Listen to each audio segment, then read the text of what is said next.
Hello dear students, myself Girdhar Rawat. प्यारे बच्चों, जो हम नया चैप्टर पढ़ने वाले हैं यूनिट फर्स्ट इलेक्ट्रोस्टैटिक्स का चैप्टर फोर्थ कैपेसिटेंस। ये इस यूनिट का लास्ट चैप्टर है। कैपेसिटेंस को पढ़ने से पहले हम स्टार्ट करेंगे electrostatics of conductors and insulators. Conductors क्या होते हैं? जैसा कि आप सब पिछले चैप्टर्स में पता कर चुके हैं कि कंडक्टर्स क्या होते हैं। ये वो मेटल्स होते हैं जिनके अंदर इलेक्ट्रॉन्स प्रेजेंट होते हैं, किसमें? फ्री स्टेट में। और फ्री स्टेट में उनका मोशन कहता होता है जिग जैग मोशन या ब्राउनियन मोशन होता है विदाउट इलेक्ट्रिक फील्ड। लेकिन जैसे ही कंडक्टर्स को इलेक्ट्रिक फील्ड में प्लेस करते हैं, इलेक्ट्रॉन्स को एक निश्चित डायरेक्शन मिल जाती है, एक फाइनाइट डायरेक्शन मिल जाती है। नेगेटिव टू पॉजिटिव की तरफ वो ट्रेवल करने लगते हैं, जिससे वहाँ पे एक इलेक्ट्रिक फील्ड इंड्यूस हो जाता है। और इलेक्ट्रॉन्स के एक निश्चित डायरेक्शन में ट्रेवल करने से जो मेटल्स हैं वो क्या बन जाते हैं? Good conductors of electricity.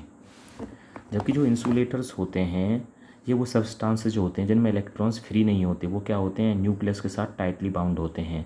वो ट्रैवल नहीं कर सकते, मूव नहीं कर सकते इलेक्ट्रिक फील्ड अप्लाई करने के बावजूद भी। लेकिन जब इन इंसुलेटर्स को किसी बॉडी के साथ रब किया जाता है या एक्सटर्नल इलेक्ट्रिक फील्ड में रखा जाता है तो ये चार्ज इंड्यूस करते हैं। इनके नेगेटिव चार्ज एक तरफ सेपरेट हो जाते हैं, पॉजिटिव चार्ज अदर साइड में सेपरेट हो जाते हैं। और इंसुलेटर जब चार्ज की प्रॉपर्टी शो करने लगते हैं तो उन्हें क्या बोलते हैं? Dielectrics. Later we discussed about the types of dielectrics. प्यारे बच्चों, जहाँ पे हमारा मेन टॉपिक है वो है इलेक्ट्रोस्टैटिक्स ऑफ कंडक्टर्स, मतलब बिहेवियर ऑफ कंडक्टर्स। जब कंडक्टर्स को इलेक्ट्रिक फील्ड में रखते हैं तो वो क्या बिहेवियर शो करते हैं, वो टॉपिक हमें यहाँ पे पढ़ना है।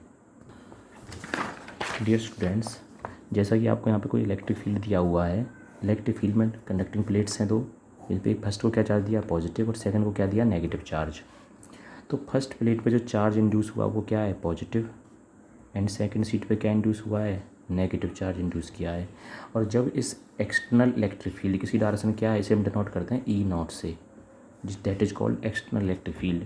जब इस एक्सटर्नल इलेक्ट्रिक फील्ड में किसी कंडक्टर को प्लेस किया जाता है, कंडक्टर भी हमने पढ़ लिया, इसमें इलेक्ट्रॉन्स होते हैं फ्रीली मूव करते हैं जो, तो एक्सटर्नल इलेक्ट्रिक फील्ड में रखने पर जो इसके अंदर चार्ज पार्टिकल्स होते हैं, फ्री इलेक्ट्रॉन्स होते हैं, वो तो सरफेस पे रिसाइड कर जाते हैं। सरफेस पर हम यहाँ भी दिखा देते हैं उन्हें, या बाहर की तरफ दिखा देते हैं।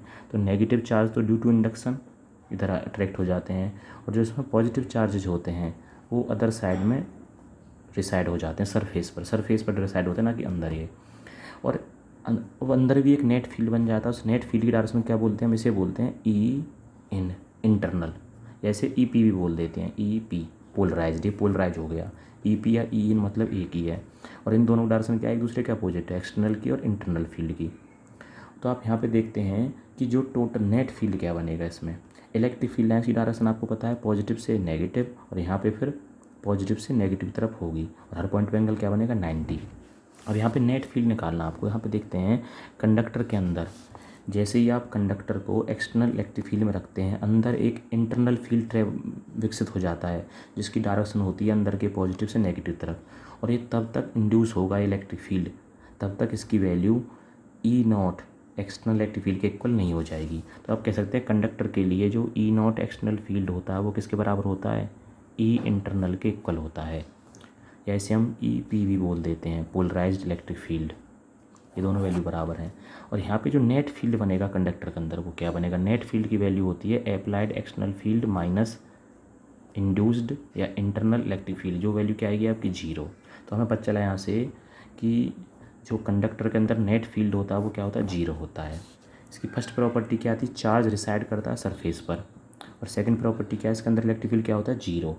अब जो नेक्स्ट हमें इसका पॉइंट पढ़ना है वो हमें देखना है इसके अंदर चार्ज क्या है। जैसा कि आप सब जानते हैं, जो नेक्स्ट इसका पॉइंट है चार्ज के लिए, आप सब ने पढ़ा है कि फ्लक्स की वैल्यू क्या होती है। इलेक्ट्रिक फ्लक्स क्या होता है आपका? E dot D S equals to Q upon epsilon naught. अब जैसे कि आपने पढ़ा ई की वैल्यू 0, अगर 0 प्लेस करोगे तो 0 equals to Q upon epsilon naught. और यहाँ पे epsilon naught is not equal to 0, इसकी वैल्यू तो 0 नहीं है, तो हमारे क्या मिलेगा यहाँ से? Charge equals to 0। तो कंडक्टर के अंदर जो नेट चार्ज होता है इनसाइड, वो चार्ज भी क्या होता है आपका? 0 होता है। अब चार्ज 0 होने के बाद हम आपको पढ़ना है चार्ज 0, इलेक्ट्रिक फील्ड 0, इसके अंदर पोटेंशियल क्या होगा। जैसे कि आपने पिछले चैप्टर में पढ़ा था इलेक्ट्रिक पोटेंशियल ग्रेडियंट, उसकी वैल्यू क्या होती है? माइनस डी वी अपॉन में D R, change in potential with change in position. और नेगेटिव साइन क्या बताता है? Here negative sign shows that as the distance increases electric field decreases. तो आपने देखा यहाँ पे ई की वैल्यू क्या आपकी? 0, तो जीरो नेगेटिव साइन को छोड़ने पर डी वी अपॉन में डी आर को मल्टीप्लाई करने पर क्या बनेगा, zero equals to D V. और D V equals to zero का मतलब क्या, change in potential equals to zero. इसके सरफेस पर या इनसाइड जो आपका पोटेंशियल चेंज होगा वो क्या रहेगा, जीरो, जिसका मतलब है वी इक्वल्स टू कॉन्स्टेंट, मतलब पोटेंशियल में कोई चेंज नहीं आएगा सरफेस पर। जो हमने इन पॉइंट्स में लिखा है, फ्री चार्जेस कहाँ रिसाइड करेंगे, सरफेस पर। नेट चार्ज क्या होगा कंडक्टर के अंदर, जीरो होगा। नेट इलेक्ट्रिक फील्ड क्या होगी आपकी, जीरो। और जब चार्ज जीरो है अंदर तो कोई भी इलेक्ट्रिक फील्ड लाइन इसके अंदर प्रेजेंट नहीं होगी, सिर्फ कहाँ होगी, सिर्फ सरफेस तक। नेगेटिव के लिए इनवार्ड और पॉजिटिव के लिए आउटवार्ड। नेक्स्ट पॉइंट आपका इलेक्ट्रिक फील्ड डेंसिटी पे कैसे डिपेंड करती है। आप सब ने पढ़ा है फ्लक्स के बारे में, phi E equals to E D S, और जिसकी वैल्यू क्या होती है गॉस थ्योरम से, क्यू अपॉन एप्सिलॉन नॉट। और क्यू की वैल्यू आप जानते हो, यहाँ पे डेंसिटी कौन सी, सिग्मा, सरफेस चार्ज डेंसिटी। और सिग्मा की वैल्यू क्या होती है, चार्ज अपॉन में एरिया, डी एस के लिए। तो क्यू की वैल्यू क्या बनी, sigma into D S upon में एप्सिलॉन नॉट। डी एस से डी एस कैंसिल आउट, तो ई की वैल्यू क्या मिली आपको यहाँ से, sigma upon epsilon not. Epsilon not the constant, तो ई क्या बनेगा, प्रोपोर्शनल टू सिग्मा। तो इलेक्ट्रिक फील्ड जो होती है सरफेस ऑफ चार्ज कंडक्टर के लिए, ई बराबर होती है सिग्मा अपॉन एप्सिलॉन नॉट, और जो प्रोपोर्शनल होती है किसके, सिग्मा के। Sigma is called surface charge density. प्यारे बच्चों, जो हमारा नेक्स्ट टॉपिक है वो है आपका इलेक्ट्रोस्टैटिक सील्डिंग। अब सील्डिंग होती क्या है, ये एक प्रकार की प्रोसेस है, फिनोमिनन है, जो हमारे इलेक्ट्रिकल अप्लायंसेज होते हैं उन्हें एक्सटर्नल इलेक्ट्रिक फील्ड से बचाने के लिए एक रीजन तैयार करते हैं, उसे हम बोलते हैं इलेक्ट्रोस्टैटिक सील्डिंग।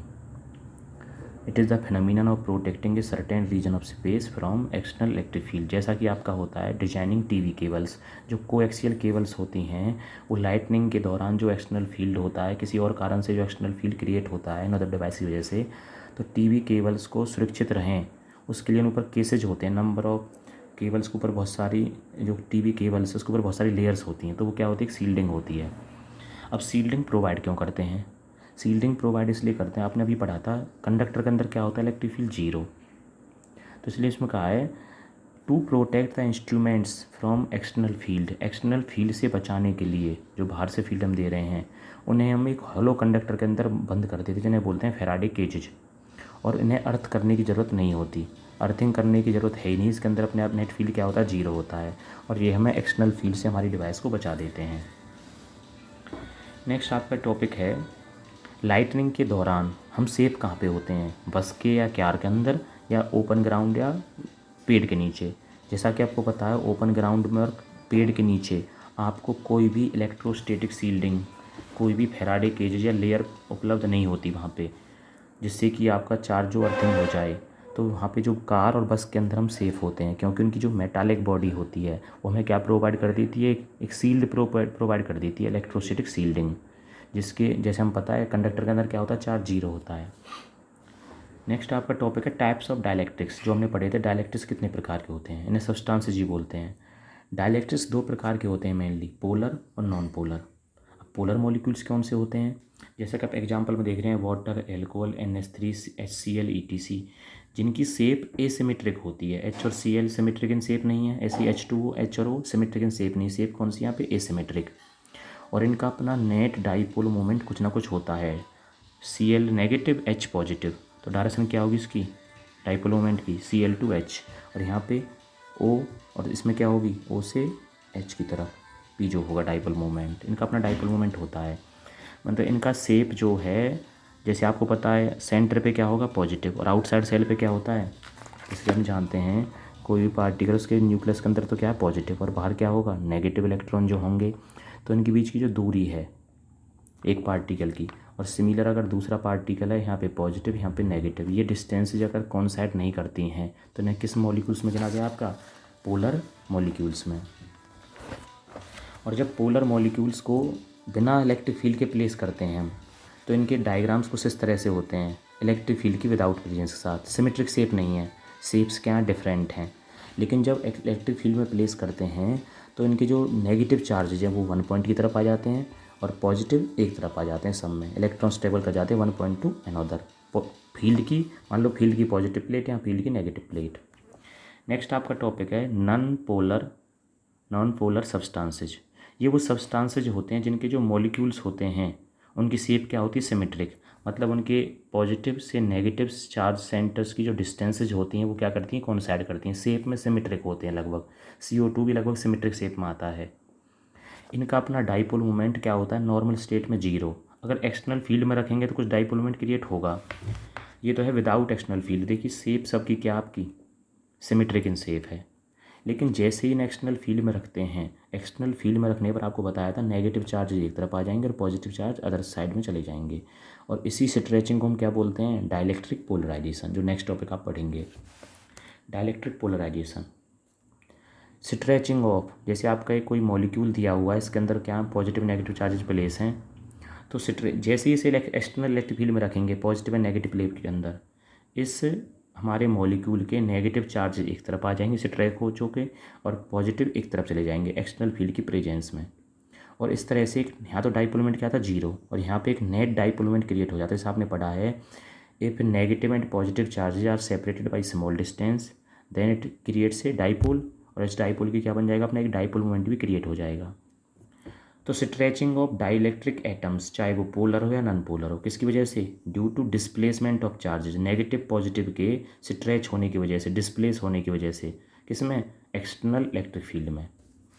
नेक्स्ट टॉपिक भी यही है कि जब डाइलेक्ट्रिक्स को एक्सटर्नल इलेक्ट्रिक फील्ड में प्लेस करते हैं तो वहाँ पे एक नेट डाइपोल मोमेंट क्रिएट हो जाता है, और इसी फिनोमिना को हम क्या बोलते हैं, इस इफेक्ट को, पोलराइजेशन ऑफ डाइलेक्ट्रिक।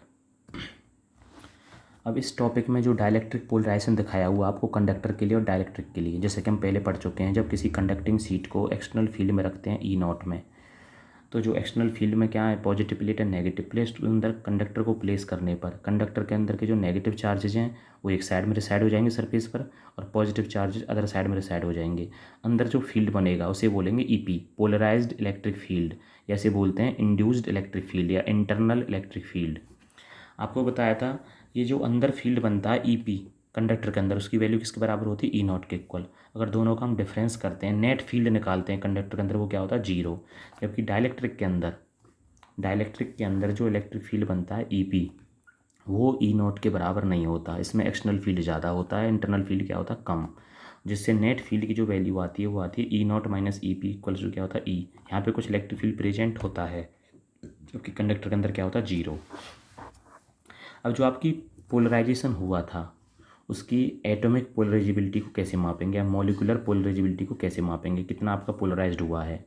तो पोलराइजेशन को मापने का मेथड है इंड्यूस्ड डाइपोल मोमेंट। जो आपका डाइपोल मोमेंट विकसित हुआ है एटम्स में, वो डायरेक्टली प्रोपोर्शनल होता है किसके, एक्सटर्नल फील्ड के।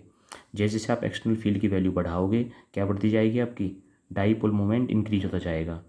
प्रोपोर्शनल तो है ही। एप्सिलॉन नॉट क्या आपका, किस मीडियम में रखा आपने पार्टिकल्स को, एप्सिलॉन नॉट क्या आपने यहाँ पे फ्री स्पेस के लिए। और प्रोपोर्शनलिटी कांस्टेंट कौन होता है, अल्फा, और अल्फा को बोलते हैं हम एटॉमिक पोलराइजेबिलिटी, जिसकी वैल्यू आती है डाइपोल मोमेंट अपॉन में एप्सिलॉन नॉट जो परमिटिविटी है, और E is the applied electric field, जिसकी आप यूनिट निकाल के देखना। P की वैल्यू, डाइपोल मोमेंट की, एप्सिलॉन नॉट और E की आप सब निकाल चुके हैं पीछे। उन सबको पुट करने के बाद आपको यूनिट मिलेगी मीटर क्यूब, जिसकी वैल्यू होती है 10⁻⁻29 metre cube to 10⁻30 metre cube. Next topic आपका पोलराइजेशन डेंसिटी। जो पोलराइजेशन हुआ है आपका कंडक्टर का या डाइलेक्ट्रिक का, उसकी डेंसिटी क्या होगी। जो होता है आपका इलेक्ट्रिक डाइपोल मोमेंट जो क्रिएट हुआ है सब्सटेंस पे, और उसका वॉल्यूम क्या है, पर यूनिट वॉल्यूम, जिसे बोलते हैं पोलराइजेशन डेंसिटी। अगर वॉल्यूम कम होगा तो डेंसिटी क्या होगी, इंक्रीज होगी। चार्जेस क्या होंगे, क्लोज प्लेस होंगे। तो P की वैल्यू होती है स्मॉल p डाइपोल मोमेंट और V इज़ द वॉल्यूम। और P की वैल्यू आपको पता है चार्ज इनटू लेंथ अपॉन में क्या वॉल्यूम, मीटर क्यूब। तो एक लेंथ से लेंथ कट जाएगा, क्या बचेगा आपके पास, चार्ज अपॉन एरिया। और चार्ज अपॉन एरिया क्या कहलाता है, सरफेस चार्ज डेंसिटी, जिसकी यूनिट होती है कूलाम पर मीटर स्क्वायर। ओके स्टूडेंट्स, आप इस चैप्टर को कम से कम 2 बार पढ़ना यहाँ तक, और आपको आसानी से समझ में आ जाएगा ये।